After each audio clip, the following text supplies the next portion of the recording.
Егер видеороликтан толығырақ мәлімет алуды қаласаңыз, онда арнамызға тіркеліп, видео астындағы бар жоғы бірден лайк түймесін баса кетулеріңізді сұраймыз. Онда біз бастадық.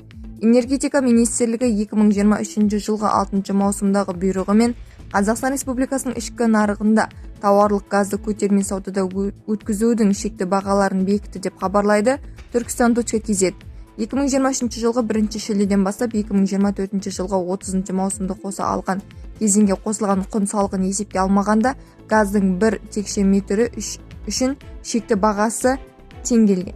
Астанада 27.052 теңге, Алматыда 25.103 теңге, Шымкентте 26.197 теңге.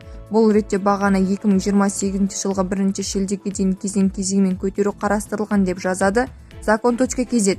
2027 жылғы 1 шілдеден бастап 2028 жылғы 30 маусымды қоса алған кезеңге қосылған құн салығын есепке алмағанда газдың 1000 текше метрі үшін шекті бағасы төмендеген. Астанада 36.135 теңге, Алматыда 42.759 теңге, Шымкентте 41.158 теңге.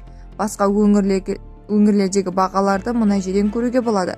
Сондай-ақ Қазақстан Республикасының ішкі нарығында сығымдалған және сұйытылған табиғи газ өндіру үшін тауарлық газды сатып алатын өнеркәсіптік тұтынушы инвесторларға тауарлық газды көтерме саудада өткізудің шекті бағалары бекітілген.